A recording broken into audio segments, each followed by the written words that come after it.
Hi, guys. Welcome to the Incredible Hulk podcast. And we're all here. My name's Frank, your host, and we're going to be talking about season 3 story called The Psychic. And on viewing it yesterday, it's a really busy story. There's an awful lot going on in it, and it certainly isn't lagging, that's for sure. So we've got a lot. We should have a lot to talk about with this, hopefully. It stars, of course, Bill Bixby as Dr. David Banner, Luther Rigno as the Incredible Hulk, and Jack Colvin as Jack McGee. Guest starring Bill Bixby's then wife, Brenda Benet, as Annie Kaplan. Nick, I hope I get these names right. Nick Pellegrino as the manager. I think I'm not sure which manager he is, but we'll find out. Stephen Faney or Fancy as Johnny Wolfe, Judy Jean Burns as Mrs. Donner, and David Anthony as Robbie Donner. We'll find out more about that later on. It's written by, even though on screen, it was written by three people. It was actually, even though it wasn't on screen, it was actually officially Jill Sherman's story. It was directed by Barry Crane as well. And to join me on this I think is a brilliant story, is my friends here. So let's welcome them. We have Graham, we have Sue, and we have Alex. How are you guys? Great, thanks. Frank, always a pleasure, mate. Lovely to have you. Thank you. Now, anyone can jump in at this point. The only thing I'm going to say is one opening line, just to set the story. We open up in San Francisco. It's at night, and there's an incident in an alleyway. Who would like to begin proceedings? Well, really action-packed opening. No quite laid back as always. Normally you have a situation where David stumbles upon a place of employment or a little town. No, it's slap bang in the middle of the action in the opening episode here. We already had a Hulk out pre-credits before the episode begins, and the cops are on the loose. There's a lot of Hulk in this. Just so much Hulk. It's just amazing how much Hulk and McGee it is. So it starts off all green and studly all green and kind of mean. Yeah. What's really interesting about this story, and I brought this up with Karen Harris, the other writing team that often worked with Jill Sherman, in a previous show that we did, and some of it may have been off recording. I think I was just talking to her like before and after kind of thing to break the ice. But it's interesting, and we'll get to it, of course, because it plays out in the story. But a lot of things in this story, weirdly, are very prophetic to what happened later on in real life. Indeed. With Brenda Benet and Bill Bixby, and it's actually quite unnerving how accurate it is. Yeah. So we'll get to that. I don't know how the hell that happened, and it's ironic it's called The Psychic as well, for that very reason. Serendipity, unfortunately. Yeah, it really was art mirroring life. It really was. It's really quite weird. But we'll get to that, as we say, as it unravels. But basically, you can just pick up. I'm just going to bring up just little bits and pieces, and you can pick up on each thing. And Annie, Brenda Benet's character, is working as a switchboard operator, and because she has this kind of foresight, should we say, this gift. Turns out she's trying to warn people sometimes on the phone when she picks up something about them, an impending accident that's going to happen. Don't go there. Please do something else. Yep. But they don't listen to her because they think she's a crank. Yeah. So she was on the phone with somebody who she had like a vision of, and told them not to be really careful, to drive really super careful, because there was going to be an accident. Yeah, the interesting thing about that opening scene with Annie and her place of employment was just how the fellow employee totally dismissed her, and it's like, I've been covering your ass all this time. Can we just do the job at hand, please? And she decides to walk out, and well, didn't she get fired though? well, she politely got asked to leave, and it was a case of, okay, well, be sure not to spill your coffee, bitch. That's right. Yes, that's right. She says that. She sees a vision. Any time someone sort of brushes her or touches her, she gets this kind of like visual flash of something premonition, about to happen. Yeah, and she tries to warn the woman. You know, she's very nice about it. She's not like going, because you spoke to me like, you know, horribly. I'm not going to tell you that you're going to get your arm burned. She had the decency to tell her beforehand, but the woman wouldn't listen. You know. Yep. Yeah. So it's cool. Alex has the same sort of visions. He doesn't get them when he touches people. He gets them just normal. But anyway. Now, wait a minute. Anyway. Hang on. You can't throw that out there and just leave that hanging. What does that mean? Yeah. I want to hear about that. Yeah. Why'd you have to do that? Because you're really prophetic. I can only read people's hearts, but he reads the future. He tells the future. Boy. Look. What's all the numbers, Alex? Yeah, the whole point is that you don't tell everybody. You. Can we edit that out, please? Actually, though, you know, if you had foresight like Annie did, wouldn't it be a terrible monkey on your back? Wouldn't it actually screw your life up? Yeah, it would. Yeah. You know, because you feel, once you see it, you feel compelled to tell them. Yeah. You feel, I can't let it go. It's my public duty, you know, but you're either going to be seen as a lunatic or, you know, or if it does happen, you're going to think, oh, my God, and then you live with that guilt. That would be a horrible way to bloody live. Well, I mean, again, with me, it's a little different and it's quieter. And I don't know why she had to say anything because I want to keep it quiet because I already have a physical disability. So I don't need for people to think that, you know, I'm talking about, you know, weird subjects or aliens or anything like that. It's already bad enough. But in my case, I usually can only see like my own lifespan. And sometimes I'll see other people or I'll see other people in my dreams before I meet them, which is a little, because even I'm going, wow, that's a little creepy. Not creepy in a bad way, but, you know. Is that no deja vu? Well, the thing is, I know I haven't met them. So unless I met them in the dream somehow, you know, unless you're like a subscriber to the theory that, you know, your soul leaves your body when you're sleeping, then maybe I have met them before, but I don't necessarily believe that. So you're talking about astral travel there, Alex, and that's another that's another time for another day because I believe I've had experiences of that in the past. But again, that's another thing, you know. So I didn't mean to just drop a bomb like that, but it was like literally like there's just it's so interesting this lady's gift.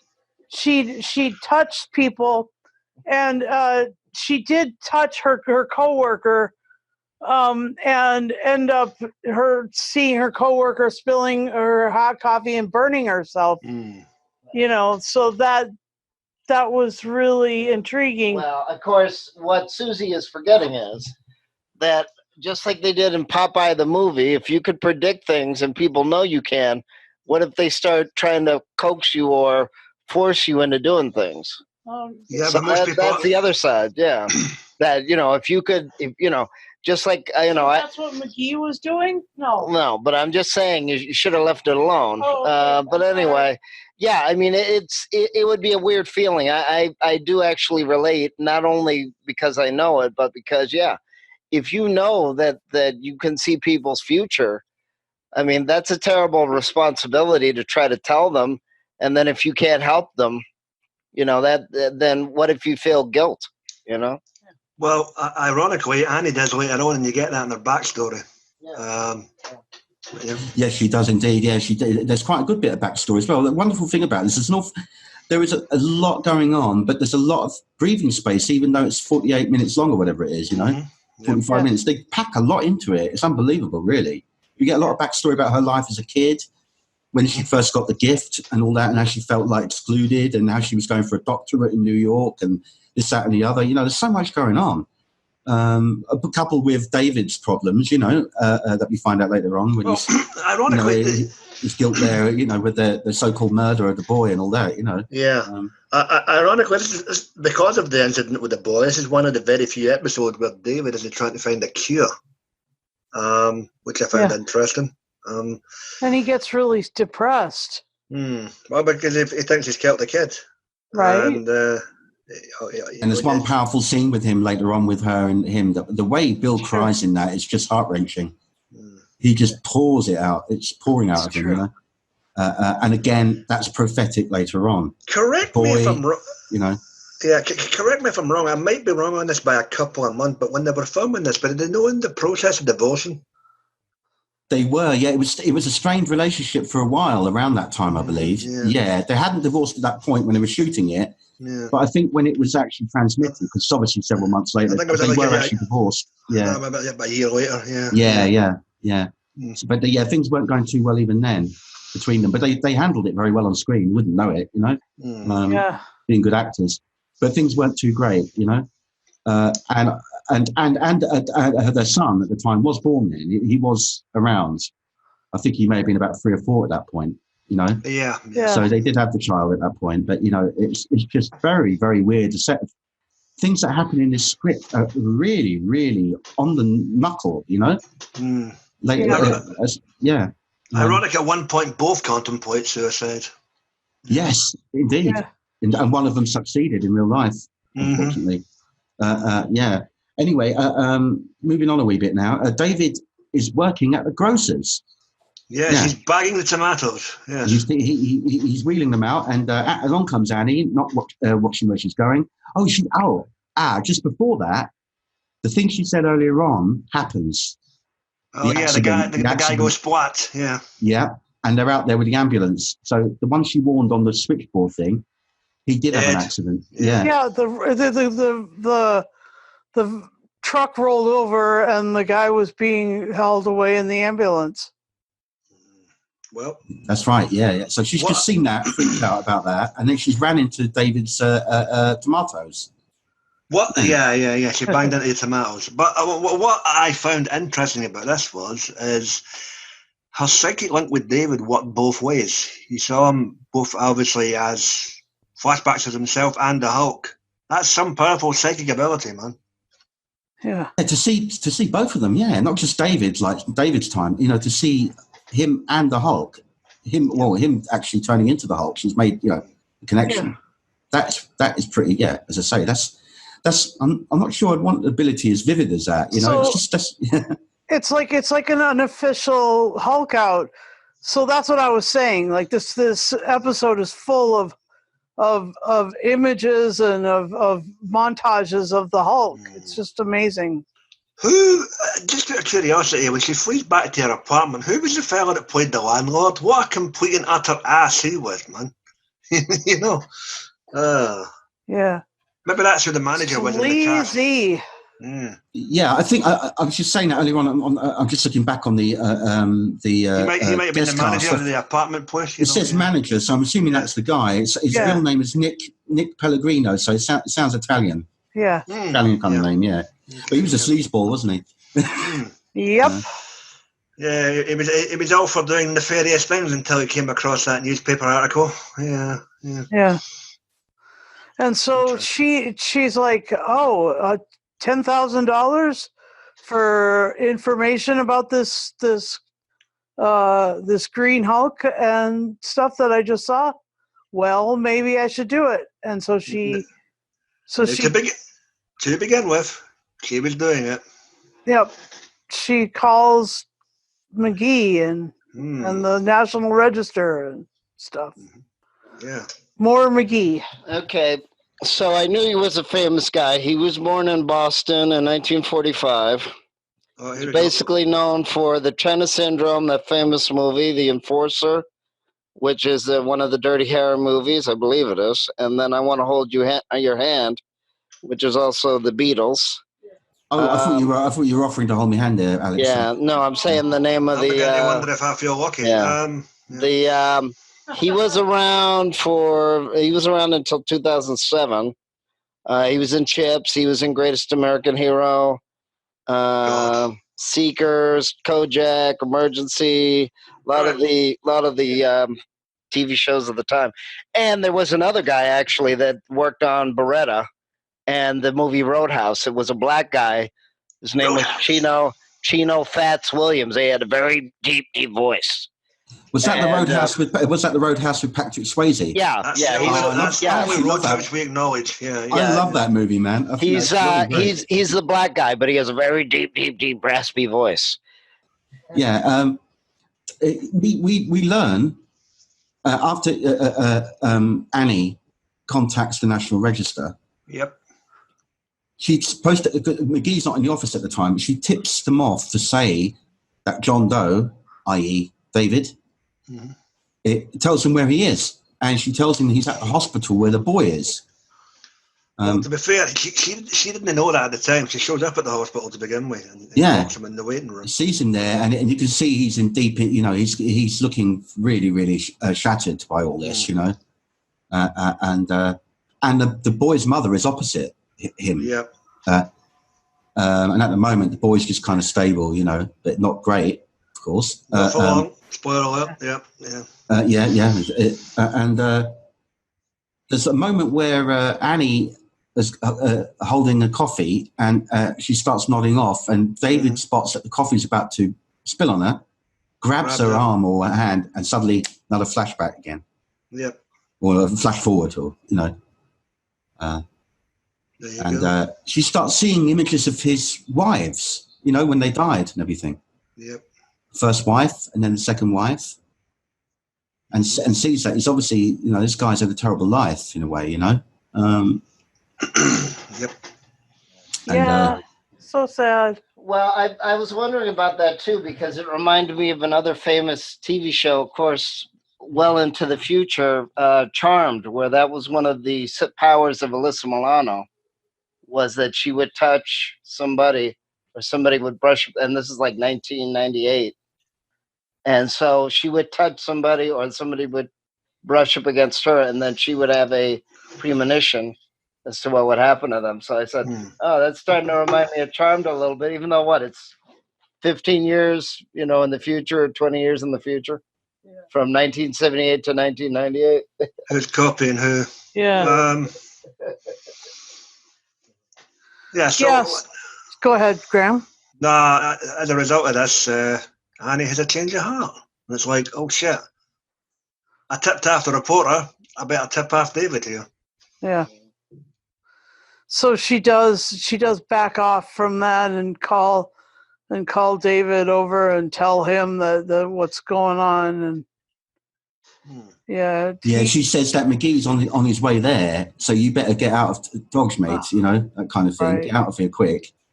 And she did say, you know, if you need somewhere to, you know, hunker down, here's the address to where I live. So, of course, that plays into it later on, where, you know, so she sort of gives him refuge, you know. Yeah. But as they're leaving, this guy this orderly or something goes by her and brushes by her, and she sees a premonition of a gas explosion. Who would like to take this one up? Because this is the most stupidest bit in it. That's really, a couple of oxygen tanks, one big boom later, and you have a Hulk sighting. Yeah. Yeah. No, I mean, what's stupid about it is that he's smoking while he's, you know, carrying along highly flammable gas canisters. Why did he think that was a good idea, you know? That was the 70s, and people would smoke while they were filling their cars with petrol, and to put it the way that you British people do. Petrol or diesel, yeah. Yeah, you just smoking, and you know, people would smoke and they would be handling oxygen and stuff. It was a different time. Definitely a different time. Still stupid though, yeah. Yep. Agreed. It's very stupid because there's a big fat sign right behind him says strictly no smoking. Yeah. And he goes right in the doors beside the sign. I didn't even see that. With a cigarette hanging out of his mouth. No wonder she saw that coming. Yeah. Yeah, I mean, it probably didn't take much psychicness to work that one out, did it? Yeah. You know, that's probably the less psychic episode of the whole lot, I think. Yeah. But anyway, she dashes off, and David goes, "Oh, I think I better help you. I was just going to go, but bloody hell, you caught me in it again." So he goes off, tries to stop the guy, and then suddenly explosion. The bloody doors blow off, as Michael Caine. Yeah, Michael Caine. Only supposed to blow the doors off, not blow yourself up, mate. And then so it's happened, you see. Yeah. And David goes in, you know, as he always does, to help, until he's blown backwards by some another explosion, and he hulks out. Here we go. Sue, Yep. tell us In the about it. hospital. Roar! Oh boy. Well, I mean, I understand that, you know, it is stupid, but here's the other point. What about nowadays that they have to pass laws try to remind people don't text and drive? And You yeah, know, people so do it anyway. yeah, so I mean, I know that doesn't necessarily apply to 1978, but yeah, some people will just be stupid. You know, they'll leave plastic next to a heat source, or they'll True. you know use aluminum foil in a microwave. You're not supposed to do that stuff. People are dumb. You know, so it's you Well, know, yeah. But yeah, he Yes. probably should have been fired. If of course he technically well, he was was. fired. Yeah. But yeah, Yeah, but he I was mean, literally fired out across the Get room. on show, my gosh, you guys. But yeah, I mean Yeah. that is kind of sad that you know people just think it's not going to happen to them. I mean, I've had people come up to me and go, "Oh, you used to smoke? Try vaping." I said, "No, thank you. I quit smoking. That was for a reason. Thanks." You know. Anywho, the broadcast for vaping aside, so yeah, go ahead. Louis does his job, gets the guy out of there, runs away. Although this portion I found really stupid. When he's supposedly jumping out the hospital window to run off, you can tell right away it's not even a frickin' hospital; it's a warehouse somewhere. Yeah. Oh yeah, it was actually a Yeah. clip from another episode. Yeah. Yeah, bad Literally. editing. Yeah. But he did the superhero landing like Deadpool. No one cares. always They fucked does. it up, man. Yeah. It was from that I'm sitting other. there going, that's not a hospital. What the hell? Yeah, you know. Yeah, I think that was actually from another episode where he was jumping out of a Greyhound stadium or something. You know, so you know it didn't work. Yeah. No. Yeah. Yeah. So, yeah, Lou's running around the streets, and some ginger nutty kid is crying for his mummy. And, God, it was annoying. Kids. And the mama is absolutely frantic when she sees the Hulk there. My God, my baby! And pulls him away, and she shouts out, "That's the creature that killed the boy." You know, to everyone who's might be listening there. You know, so the Hulk has to leg it. You know, yeah. And leg it he does. Purple pants and all. Yeah. And he's got his slippers on, or his trainers. Yeah, his green slippers that he wears. If he has to go over rough terrain, they made him little Hulk slippers so he wouldn't cut his feet. Amazing. Yeah, that is actually true. Yeah. But anyway, just a bit. Take this up there, Graham, because there's an awful lot going on in this bit where David actually goes back to Annie's flat. The retransformation occurs. He takes Annie's advice and ends up back at her apartment. But before the whole backstory of Annie can be foretold, Jack McGee shows up right slap after him. So you get the whole revelation of McGee, conversation with Annie. David's outside on the fire escape, listening in, and he discovers that, yes, to begin with, she was after the money. But wouldn't you be after not knowing this guy? Or knowing both sides of the story? Yeah, I'd be after the money. Now she does. So obviously she fobs off McGee after a bit of, backtracking. And David returns into the apartment. And here's where the nice character development for Annie comes in and the backstory begins. Frank, would you want to take it up here? Or? I'll give a little bit, and you can all jump in, guys, if you want to elaborate on it. But Annie tells David about the story behind her visions. Yeah. And it said it developed more and more. She says she was born with it, pretty much. But it developed. The more she got, stronger as she got older, and the skills developed. And then she started seeing. She said she'd be all right if. It must have been a terribly solitary life, loveless life, because you had to avoid human contact. There you go. She couldn't have anyone touching her, and all that. It must have been bloody awful, really. Yeah, high school must have been a bitch. Yeah. Oh, God, yeah. You imagine. In university, yeah. In the dorm and all that, yeah. Yeah, there you go. Another story. But, why is that tie on the door? Yeah, anyway.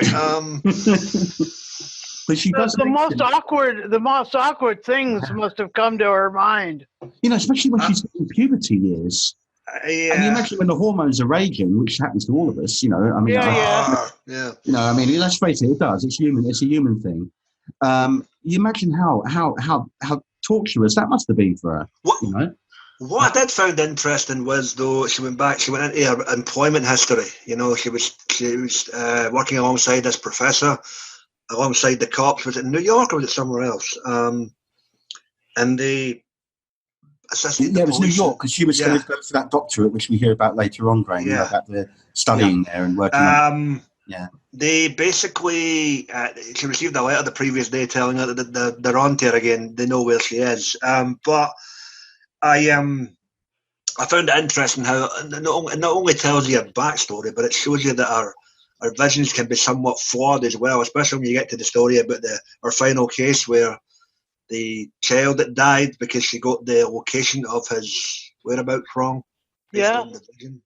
Yeah, she thought it was a cave, but it was actually a sewer system that he was found. And she's really been absolutely, overcome by that with guilt, and she sort of fled and tried to go and escape life in a way from it, moving from town to town. Yep. Rough, because she was really heartbroken over that. Yeah.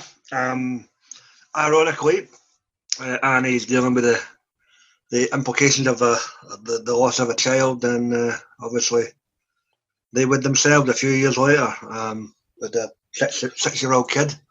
Unfortunately, this is where all these sort of prophetic things, Graham, in this story is extraordinary, So, okay, so they lost their kid. Yeah. Okay. It was some type of skiing accident, I believe. Yeah, he died. Yeah. He died on the respiratory. He was in the theatre, and he died. And I believe Bill was working, so he couldn't get there to see the child in time. It was a simple procedure that gets done, just like opening up a newspaper. But back then, just whoa. Yeah, he reacted to it or something, and had, I think, a heart attack or something, or seizure. A 6-year-old, I would assume it's a seizure. It surely can't be a heart attack at that age, man. Yeah. Wow. Seizure of some sort, and died there. But the guilt that Brenda felt about that, and they were divorced at the time too, so there was a real strain going on. And Bill couldn't get there, or she couldn't reach him in time to tell him. 1986. I don't know what he was doing there. I guess he was just beginning production of maybe the TV movies back then. No, this was earlier than that, Graham. It was about 1982 or something. It wasn't long after the Hulk series. Oh, okay. Yeah. Oh, right. Sorry about that. 82, okay. So 81, 82 it was. So he was still working, even after the boy died. I think he was still working at the sort of the last remaining Hulks. So he had to carry on with it. Wow. Amazingly, he just went back to work. That's how he dealt with it, was to sort of mask his pain, was just go straight into work and focus on that, So he carried on regardless. But a year of that happening, Brenda Benet blew her brains out with a gun. Right. Yeah. I always say you'll never know what goes through people's minds. Well, in this case, you can kind of guess, but you'll never have a true answer as to why people do that. No disrespect to anybody who feels that's their only way out, but I always say they are both the most bravest and the most selfish people going around. Right. At the same time. It's devastating, but some people can't. They don't know how to grieve, and they don't know how to let go, and these things just kill them. Inside. And in the case of Brenda, I'll not that you should ever give anybody any props for ending their life.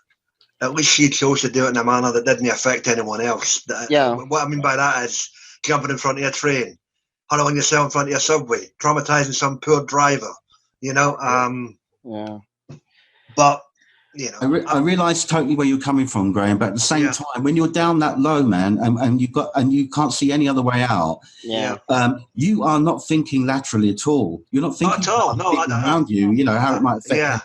I don't think it's a selfish act as such. It's just that you just do not know any other option. Well, I mean, go ahead, Graham. I'm sorry.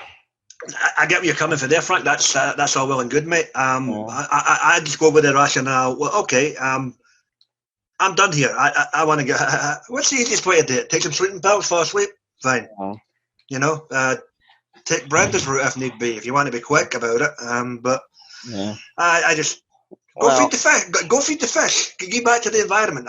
Maybe I'm just being cynical and I'm too old and long in the tooth. But well, I mean, again, it's complicated. But the problem is, there can be a point where you're kind of trapped, and people don't necessarily, think, okay, there's a tomorrow, or let me try to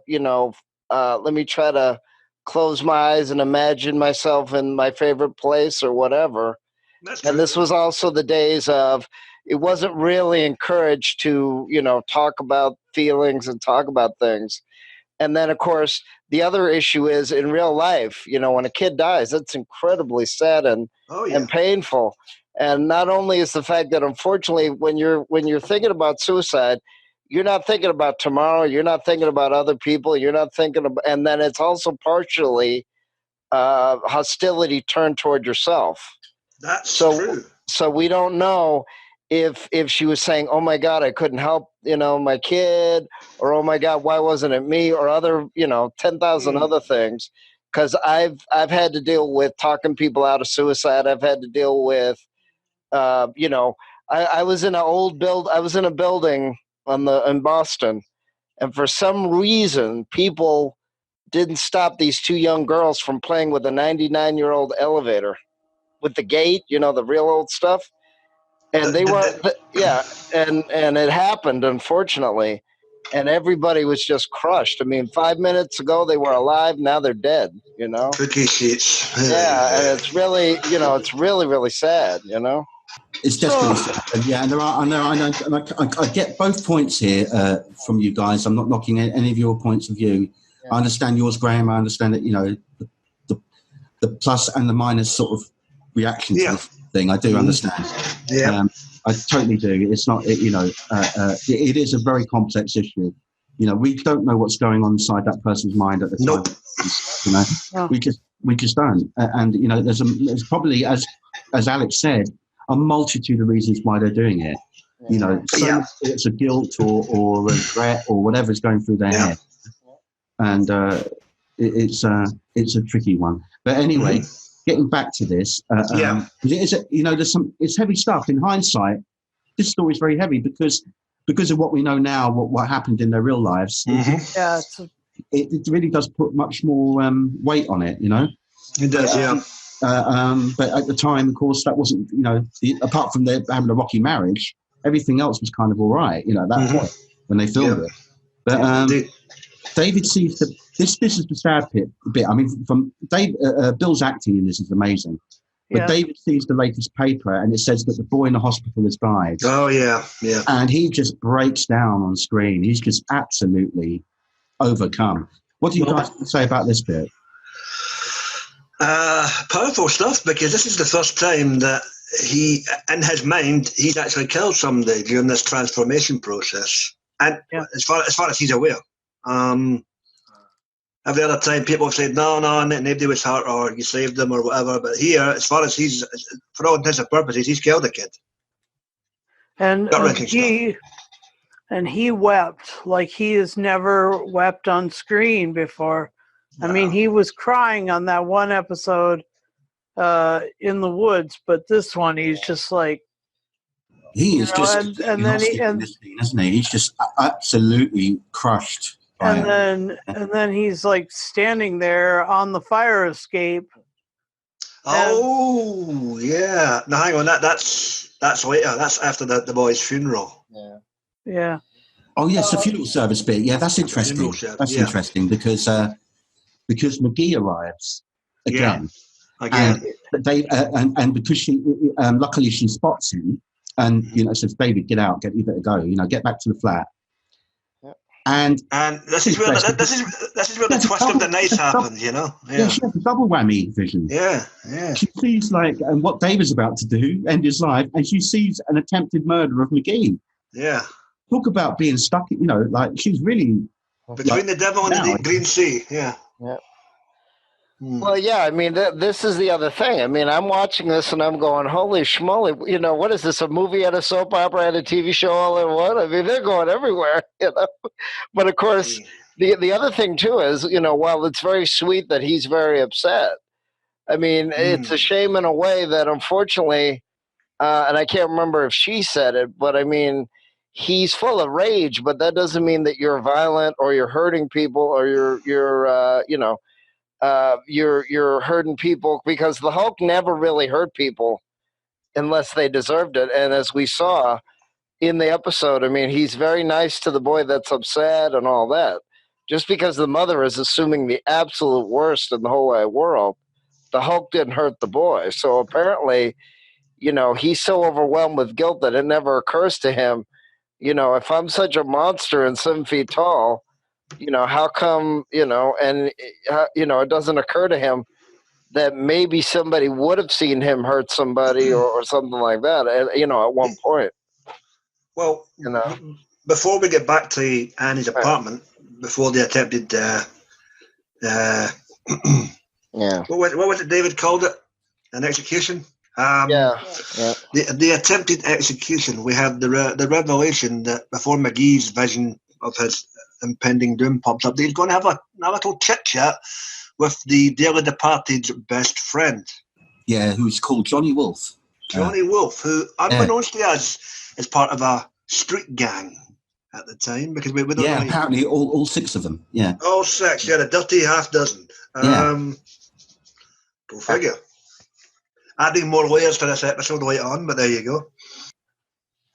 So of course, Annie's rushing frantically to get back to the flat because she's seen David write this letter and then stand out on the fire exit, so she knows, what's going down here. Mm-hmm. And lo and behold, it plays out exactly as she saw it, and she tries to persuade him down. And it's interesting, isn't it? That how he's talking there, and it's just like, it seems to have got to a point. You see within him, he's got to a point where he just thinks he's better off out of it. He's kind of like tired and he's had enough. It's somewhat ironic. It was going to attempt that for a high height. I don't know if it would have been high enough to do anything. I reckon he would have just Hulk too.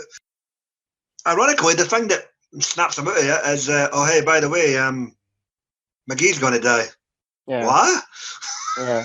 Well, I mean, this is what I'm saying. I mean, I can understand if you think about that for a minute or whatever.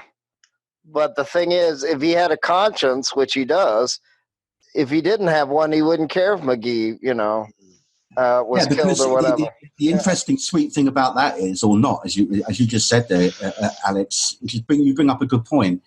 If he didn't have a conscience and didn't care about people, he wouldn't have ran out to try and help McGee. He would have gone, well, look, this is salvation for me. If he dies, then I can live a normal life. He won't be hounding me anymore. Yeah. So I mean, one could understand if he was stressed out and said, oh, I'm tired of running, or I'm tired of kind of, lying to people, or I'm tired that I have to, be a wanderer's existence. But the thing is, he doesn't have any proof that the Hulk has killed anybody. And he usually doesn't. So that's the other thing, is that some people have go ahead, Graham. Right now he does. Until the revelation about what was the other kid's name? Johnny. Yeah. Robbie. Johnny Wolf is the boy still alive. That's the friend. Robbie was the one that died. Oh, sorry, I'm getting them mixed up. Yeah, until Johnny pulls the gun on McGee, everybody assumes the Hulk did it. So, right. Well, but again, I mean, this is the other thing. I mean, I understand, unfortunately, they didn't have smartphones and all that back then where they could have recorded it. But the thing is, some more people would have seen something really bad, not just 1 or 2 people, because that could be wrong. But yeah, generally speaking, most people don't miss things that are 7 feet tall and such. Well, so if he really was, murderous, which he forgets, it's not like the first or the other guy that tried to become the Hulk, where they had no conscience at all. They didn't care about society. They didn't care about people. Whereas you can see that the Hulk and David does as well, or, they actually do, regardless of how mad the Hulk gets. He never hurts dogs. He never hurts children. He's a superhero, a real live superhero. Here's the interesting thing about the Johnny Wolf thing and the whole McGee thing. Yeah. He's probably Jack Corbin in this thing, because he really brings out the reporter on Jack McGee here. He inadvertently solves the mystery just by his line of questioning. So much so that the kid breaks rank and pulls a gun on him. Yeah. He wasn't Yeah, even exactly. He brings out the confession out of him without words. Yeah. You know, he doesn't openly confess, does he? As such, he just pulls the gun out, and that says, "I think we know now." You know. Yeah. David tells because they arrive outside this place. So Go get the cops. Like a boxing arena, isn't it, or something? Yeah. Boxing, wrestling, something like that. Yeah. Which has been used in about half a dozen Hulk stories before, the same place, but for different things. So he go and tell, inform the police, Annie, go off. So she goes off to do that. That takes care of the police part of it. David tries to get in, sees the fracas and sees McGee gets like a bullet wound to the shoulder or something, goes down. It's a graze somewhere, yeah. He falls down behind the seats. David manages to smash his way in, and he's up the top on the balcony, and he shouts to the boy, "Hey, stop," or something. And the boy fires, and David is hanging off the balcony, and Hulk's out and crashes into the seats. So there's our Hulk out again. Yep. Yay! The Hulk in a stadium. That sounds familiar. But yeah, interesting stuff though. It was a decent thing. The only thing that was a wee bit iffy for me was the kid backing off into the ring, and then it was like, okay, let's pull one post, and then the four of them come together and trap him. You're like, is that physically, scientifically possible? Yeah. But, yeah, there you go. That's maybe me just nitpicking. Graham, he's got Hulk special powers, yeah. Well, yeah, okay. Special powers. Okay. It's the green in him, mate. It does something. The green, okay. Yeah, it's mystical, yeah. Or it's probably it might be that Thai green curry you had beforehand. I guess green defies physics. Then my bad, It's not easy being green, but it's worth it. No, but I mean, it is funny. I mean, it's like a TV show, it's a soap opera, and it's a movie. I'm like, what the heck, man? They could have had 3 episodes for all that they're packing in here. Well, what's interesting is once the Rugrats tied up in the ring, is Annie shows up in the stadium and walks up and confronts the Hulk. Yes, and we get a little vision of when she touches the Hulk's arm. Yeah, and but it's all we David. see, all we see is David's face. Yeah. So it doesn't read much more into it than that. It's interesting. Yeah. Well, I mean, and that's the other, side of the mystical in a way is that, is that feelings? Is that the spirit? Is that the mind? Is that working all in unison? Which that's why it's mysterious, because you don't really know if it's, a lie, a story. You see different things on TV with predictions or readings or whatever. Some of it is phony. But there's a few times where you go, maybe it's not so crazy. What's interesting about this whole segment is that up in the bleach, he's sitting there with blood gushing through him. His good old Mr. McGee just sitting there as a intrigued observer, and he's going. Yeah. And then when the Hulk runs off, he turns to Annie and goes, "Don't worry, he'll get away." You have to say, "Yeah, see you next time, big man." Yeah, I mean, okay. Point there around this time, and certainly the later seasons, well, between 3 and 4, where he's actually, I think, in a way, quite in awe of the Hulk. I don't think he really wants to it seems like he's sort of mellowing a bit, doesn't it, from some of the things he actually enjoys the thrill of the chase more, I think, Well, yeah, I mean, again, this is the other thing, because I think at the beginning he didn't believe it, then he was angry, then when he sees that the Hulk isn't really, violent or a menace or whatever, that he kind of realizes that, it's a weird, it's a weird thing, but he's not, he actually seems to have a conscience. It's a good analogy, McGee's Wile E. Coyote and the Hulk's the Roadrunner. Meep, meep. Yeah. So, there you go. There you go. Roadrunner, by the way. Yeah, that's pretty funny. Well, yeah, I mean, the Hulk was sponsored by Acme. Yeah. Yeah. Well, of course, then again, he's smashing where the coyote's falling off the cliff. The Hulk is jumping off the cliff. Usually.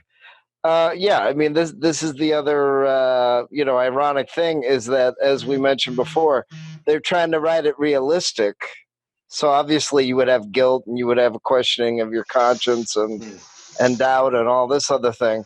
Whereas, in a comic book or in a comic, they do include that, but it's not as much. So it's kind of funny that really, you almost have 5 stories going on at once here, and they try to jam it into one story. So this probably actually should have been a 2-parter.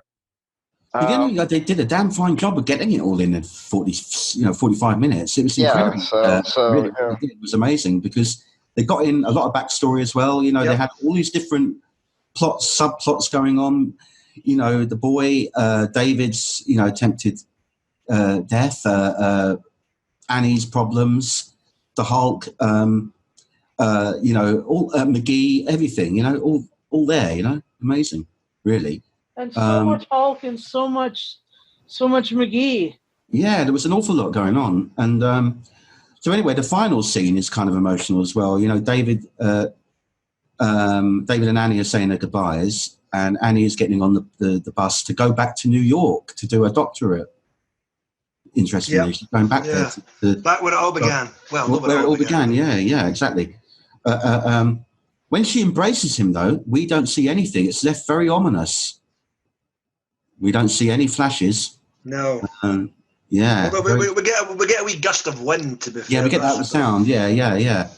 But we don't see what she sees, and so Annie gets on the bus and David leaves and he's back on the road again. Yeah, thank you, Willie Nelson. Yeah.